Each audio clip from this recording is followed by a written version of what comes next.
Over on lrumors.com, they're teasing that the Panasonic Lumix S1R Mark II is going to be announced February 25th.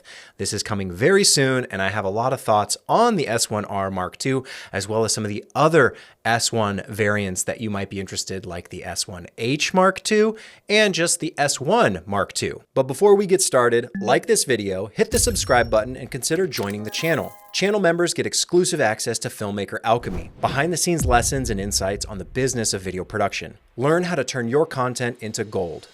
Unfortunately, we don't get any mention of specs or confirmation of what this camera will actually be, other than it's going to be announced February 25th. So mark your calendars, stay tuned. Hopefully that is the day. Of course, this is a rumor site, so things could change. This may not be accurate, but L Rumors, I don't think would put this out there unless they had a pretty good idea that this is actually when the S1R Mark II is going to be announced. Is it going to be available that same day? Probably not. Panasonic, Lumix usually announces things and then they're available for pre-order for a while. So there's no confirmation on when you can actually get this camera in your hands, but it is good to know that the S1R Mark II is finally going to be announced very, very soon. And you might be wondering, why isn't it the S1H Mark II? Why is it the S1R Mark II? Everyone wants the S1H Mark II. That's the one I'm most excited for. The R is a nice variant. It's a nice style if you're into higher resolution photography, which is primarily what it's for. We'll see if it has any decent video specs. There's a lot of speculation that this is going to basically be the Lumix version of the Leica camera that already exists. I believe it's the SL3 or something like that. I'm not as good with the Leica names as which model is which, but basically Panasonic, Lumix, their version of the Leica camera. Panasonic and Leica have had a partnership for, gosh, decades now. So they've always worked pretty closely. And this S1R Mark II is just going to be kind of a Panasonic's version of it. At least that's what the speculation is. Maybe we'll be surprised. Maybe it'll be revealed that this is something brand new, never before seen, brand new tech. I don't know. I have no insight into what Panasonic is doing aside from what's posted over here on L Rumors. But I do think it's interesting that they're announcing the S1R Mark II before we get any other refresh or announcement for the S1 lineup. There is supposedly another S1 camera coming or being announced in April, according to L Rumors, but we don't really know. Is that going to be the S1 Mark II? Is it the S1H Mark II? We don't really know. We're getting the R first, so let's start there. Let's talk about what that means and why I think that's actually kind of smart. Because you see, there's two different viewpoints that you could take from a brand perspective, from a marketing perspective, from your product rollout perspective. You can either start with the cheaper consumer product and then announce more expensive variants as time goes on. Or you could start with the flagship, the tentpole, the pinnacle, the most expensive one, and then work your way down in terms of making more affordable options for customers. And I think that's actually the better approach. Oftentimes what will happen is if a brand puts out a cheaper option camera, something like $1,000 or $2,000, and then later on they announce a $3,000 or $4,000 version of that same type of thing, everyone who already got the cheaper one might say, well, what I have is good enough. But if you release the expensive one first, this is just psychology and product selling. If you announce the expensive one first, you get people to buy the $5,000 one. There's going to be a lot of people who can't afford it. They're going to have FOMO. They're going to want it, and maybe they save up. Maybe they do end up buying it. And then what happens later is they release a cheaper one. So anyone who didn't buy the expensive one can now get the cheaper one. And anyone who bought the expensive one is sitting there going, well, maybe that's a good B camera. Maybe that's a good C camera. Maybe I can add something else to my kit. You see, I think for the longest time, Panasonic, Lumix, whatever you want to call the company at this point in time, I usually like to say Lumix, but I know that's confusing for some people because they're like, what? Isn't that Panasonic? It's all one and the same, but the cameras do say Lumix, as you can see right here. It's big and bold on the front, doesn't say Panasonic anywhere. It says Lumix. So let's just stick to that, Lumix. They would announce these cameras, and then they would come out with the more expensive ones later, or they'd come out with all three at the same time. It's just kind of hard to navigate like which version is right, and do you really want to spend more to get the better features, or are you just going to be satisfied with what they released first and foremost? I hope that there's a switch happening, and unfortunately it might be to our detriment, but honestly what's healthy for the company is probably going to be good for consumers in the long run. Otherwise, Lumix may not exist anymore, right? So they do have to hit their bottom line. They do have to make money. They have to return a profit. And if they keep struggling, if they keep, they're trying to make waves, trying to make these great, exceptional products that we know and love, but if they don't get picked up at a mass level, at a popular level, there's not going to be enough meat on the bone to keep the company afloat long term. They're going to, sell off to Sony or, just close up shop, or we'll just have this slow trickle that we've seen from Lumix for quite a while now. Yes, I think things like the S5 Mark II, the S5 Mark II X are very exciting. I really like the S9 as that kind of budget-friendly version of the camera, but imagine a world where the S9 came first and then they're announcing something like the S5 Mark II. There might be plenty of people who are fine with the S9. I think they were smart thinking, let's release the S5 Mark II, and then the bigger, the more expensive, the more flagship style camera, even though the S5 Mark II is still kind of middle of the road. It's more or less like average, I think, when it comes to these types of cameras. It's kind of that general purpose gets the job done. So I'm glad that it exists. But I do wish there was a world where we had the S1H Mark II before we even saw the S5 Mark II. And then you release the S9 as that kind of budget alternative. If you can't afford the expensive stuff, here's the cheaper packaged version of most of the features that you like with some limitations and constrictions. If you flip that on its head and you release the cheap one first and then you come out with a more expensive variant later, I think there's a lot of people who will just skip it. They'll say, hey, I'm already dealing with the limitations. I've already kind of figured it out. Why would I spend more for an expensive upgraded version? And you look at what Canon has done they did that with the R5, and then they came out with the R5C. Hey, it's everything you love about the R5, but now it's a little bit more expensive, and hey, it doesn't overheat and you can do these extra things. I don't think that worked out all that well for them. Now, don't get me wrong. I'm sure there's a lot of people out there who like the Canon R5C. They think it's great. There's other people who don't like it, and that's all preference, opinion, subjective at that point in time. But from a business standpoint, it might have been more expensive. It might have been more lucrative. It might have been better had Canon released the R5C first and then come out with the R5 later. Maybe that doesn't make sense. Maybe you'll say, no, that's the wrong way to do it. I don't know. That's a completely other universe that we'll have no insight into, another dimension. Can't tell. But I think there's something, there's this weird mindset that these companies get in. And I think Sony's been smart to kind of break this mold, break this mindset.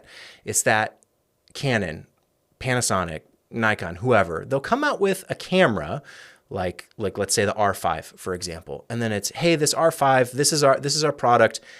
Okay, well, let's come out with an R5C as just like a variant. It's a little bit more expensive. It has some bells and whistles, but it's just a variant of relatively the same thing. You could see the same thing with like the GH5, and then Panasonic's Lumix is saying, well, the GH5 is popular. Let's make a GH5S. Like it's just another variant of the same thing. And that kind of fractures your consumer base. It kind of maybe leads to buyer's remorse, or you just wonder, like, is it worth it to get this other thing? I know there's a lot of people who like the GH5S, but I don't think it actually sold all that well because most people were just happy with the GH5 at that point in time. Again, we're releasing that kind of base version, the GH5, and then coming out with a more expensive variant later, I think is probably a bad move. But it also doesn't make sense to release a R5C first and then just come out with the R5, or the GH5S first and then come out with the GH5. That also doesn't really make sense from a customer standpoint. So what has Sony been doing? And I think their labeling, their naming is a little confusing, but you look at Sony and they have the A7, which is actually just the 7, oddly enough. When I was looking through the naming conventions of all these cameras, I realized it's not the A7. It's, if you look on some of the product pages, like the Alpha 7S Mark III. It's not even the A7S. It's so confusing sometimes the way these things get labeled. But anyway, Sony has it kind of figured out, I think, in that they're treating all of their cameras as their own unique products. So it doesn't matter that the A7R is, 2 generations ahead of the A7S III. They're just treating it as like, well, this R product is totally separate. It's its own thing. And Panasonic might be smart in doing something similar, treating the S1R Mark II like it's its own thing. It has nothing to do with the S1, right? Because you would think in like logical, just what makes common sense, well, you have the S1 and then you have the variants, the S1R and the S1H. But if you flip that on its head and you think of it, what just the S1R, that is the product. That is its own thing. It's not a variant. It's not a version, even though it kind of seems like one from a branding perspective with how they name these things. But if you treat it like Sony is treating it, where they come out with the R version, you know, the Mark V, and they're still in the Mark III of the S version, but then the 5 is coming for the base version, you know, after we had the 4 version, they don't seem to care. They just come out with a product when it's ready and they say, this is the one to buy. Here's what it does. And it doesn't really matter that they're all connected. I think it used to be, but they've broken away from that for so long that everyone just treats Sony like, oh yeah, it's the R is its own product, its own thing. It's not a variant. It's not a version of the base model. It's its own thing. And I think the more that these companies can think that way, and it would be helpful if they branded it that way, give it its own name, give it its own unique thing. Why do we need the S1R, the S1H, the S1? Give them some unique identity of their own. And I think you'll actually help market these things a little bit better, because otherwise you're sitting there going, well, why is the R2 coming before the S1 Mark II? And then what are we getting the H next? Is it even going to be called the H? Or are we going to get an S1 Mark II X? We've got the X variant for the S5 Mark II. Where's the X for the S1? Gets a little confusing, gets a little, you know, if you try and explain this to anyone who's not in the industry, who doesn't pay attention, they're going to be scratching their head like, okay, I guess I'm just going to go buy a Canon because that's what I know from, 10 or 20 years ago. Yeah, the Canon Rebel, right? What's the new version of that? Oh, is the R6, is that the good one? Is it the R7, R8? Just tell me what's the good one and I'll buy it. We in the industry get a little bit more understanding of kind of all these things, but it is a little bit of a head scratcher, a little confusing when you see something like the S1R Mark II coming first. But I do think that's a smart move. Release the more expensive, the higher spec one first. Get people to buy that from purely a business profit standpoint, get them to buy that, and then release the cheaper, lower spec one later. So I'll be curious if this camera coming in April is the S1 Mark II, or if we do actually finally get the S1H Mark II. I think it's probably the most anticipated camera. I think I saw Ordinary Filmmaker had a poll on his channel saying, what's your most anticipated camera? And it was, Canon, Nikon, Sony. And then a bunch of people in the comments were just basically saying, no, it's the Lumix S1H Mark II. That's what we're most excited for. Someone was excited for a Lumix S5 Mark III, which I hadn't even considered, but certainly that would be an exciting camera. Although it seems a little bit too soon to release the S5 Mark III, but hey, I will happily take it. I think more options from Lumix would be nice as they continue to build out this ecosystem around the L mount. There's a lot of frustration and issues that people are having, saying like, this is Panasonic's last chance. This is their final time. And honestly, that's what people have been saying for 10 or 15 years, even from Micro Four Thirds, even with the autofocus issues, with all the, this is the final time. You've said that once before. I think if Lumix is smart, they just keep pushing forward, keep offering great, compelling products, and keep their edge. They're kind of walking this fine line where the things that separate Lumix from Sony, Canon, Nikon, Fuji, Olympus, etc., those exclusive Lumix features, they're not as exclusive anymore. Sony put in shutter angle on their FX3, and I think it's on the FX30 actually. Both of those, consumer level cameras, not the FX6, FX9, nothing big and bulky, for their like cinema or, cinema line. They are cinema cameras, but the FX3, FX30, much smaller, more pocketable, even though you would never put these things in your pocket. Those cameras got shutter angle via firmware upgrade.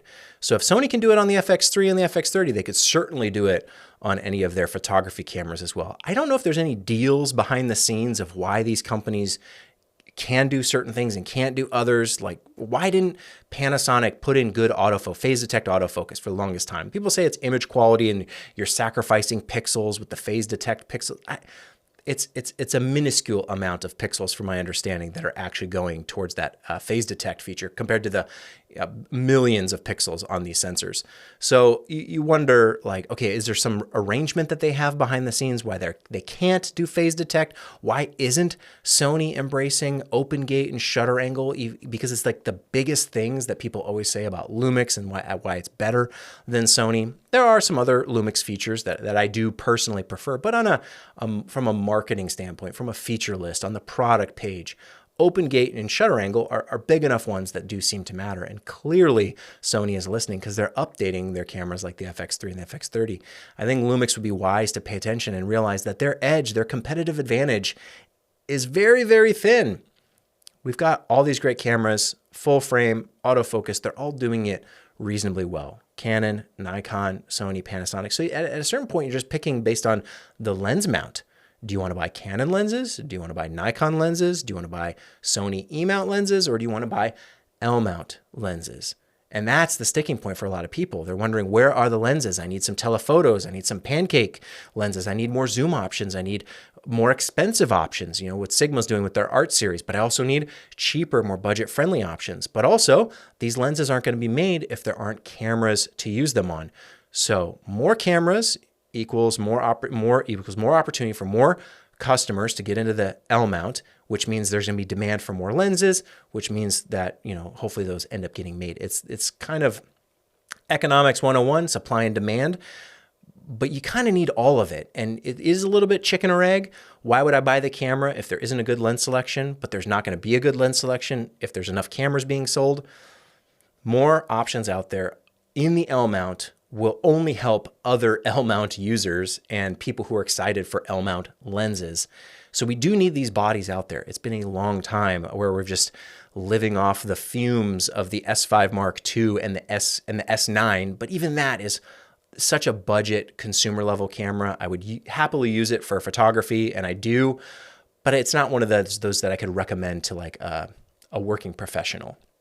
More of a fun camera, more of a take it with you, have some fun, but without a good pancake lens, without maybe, some good telephoto options if you're into, the animal, wildlife, birding photography, it's harder to justify. The Sony E-mount has been around for so long. Amazing lens selection. Sony is constantly cranking out these cameras at a mass scale, and that popularity feeds on itself. That momentum just drives itself because the more people who are using it, it's more attention, it's more awareness, it's other people seeing, oh, that's a Sony camera. I'm going to buy one of those. Hey, all these people are shooting Sony. I should buy a Sony. That kind of pop culture zeitgeist does have an impact. I can't tell you the amount of times I'm, always shooting with Lumix and people ask me like, what is that camera? What is that? And if it's someone who's in the know, they will say, oh, I've heard of that. Or, oh, I was thinking about getting one of those. I actually just talked to a guy the other day. Oh, Lumix, how do you like it? I was thinking about getting one of those. So the people who know do know, but on the street, regular people, they've heard of Canon, they've heard of Nikon, and now they probably have heard of Sony at a more professional level aside from the consumer Best Buy, Sony, well, the point and shoots, right? They know that it's now more of a flagship series of cameras. I want to see Lumix get there. I want them to have more of these cameras out there and treat them as standalone products, not just variants of the same thing. Because then you're wondering, which one do I really want to buy? Which one do I get? Give them a unique identity all of their own. If the S1R Mark II is all about resolution, maximize that and give it good video features as well that complement that resolution. Things like hybrid zoom could be incredibly powerful on an S1R Mark II. That may be a good differentiator from an S1 Mark II and an S1H Mark II. Have the H, if it truly H is for hybrid, or I don't know if that's the exact why it's the H, but make it truly the best hybrid ever. And then have your S1 Mark II as your general purpose, photography video camera that doesn't have all the bells and whistles, isn't really designed with any of these priorities or purposes in mind, the resolution and the hybrid capabilities. Give them a strong identity all of their own. And also, I think, again, very wise to release the more expensive versions first and then trickle down to the cheaper consumer option. I think they figured that out with the S5 Mark II and then the S9. Very smart rollout there. I'd like to see more of it and just more cameras in general. Not that I want to buy up every one of them, but I want different cameras at different price points in the market to meet all the consumer needs. Some people just want a $1,000 full frame camera, and then there's other people who want the $5,000 professional box camera, and there's people who want the $10,000, $20,000 the Burano type shooters who want that full-fledged cinema rig. And if those lenses from the L mount can work across all of them, like what we're seeing with the E mount, Sony's killing it.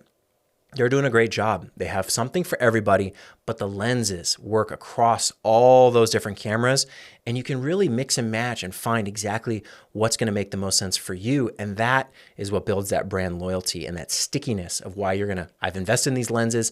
I can use them on whatever camera I have or want to get in the future, whether I upgrade to be a filmmaker or I want to just have something to take with me traveling, right? If you have a Burano, you still need your travel camera, for your personal family fun stuff. So if you have the lenses that work on both, that just feels good versus what Lumix is currently sitting at, where we had the Panasonic VariCam, the high-end filmmaker cameras. We've kind of lost that. We don't have that anymore. It's Lumix. It's the S9 and the S5 Mark II as far as their S lineup.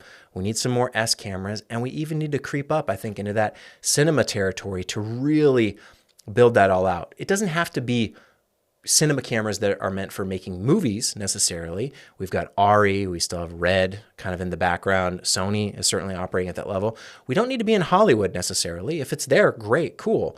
But think of all the professional video professionals that for the longest time have shot Panasonic because they do offer the best bang for the buck. Even back in my old days of the DVX100 or the HVX200, Panasonic cameras that just punched above their weight class and were very popular and in such high demand because they were so powerful for what they offered. We're kind of missing that. They tried with the EVA-1 and it didn't really do all that well, but that was still a world where Micro Four Thirds was struggling to compete with all the full frame offerings from Canon and Sony, etc. So we're there. Lumix has the technology. They got phase detect. They got full frame. I want to see this maximized.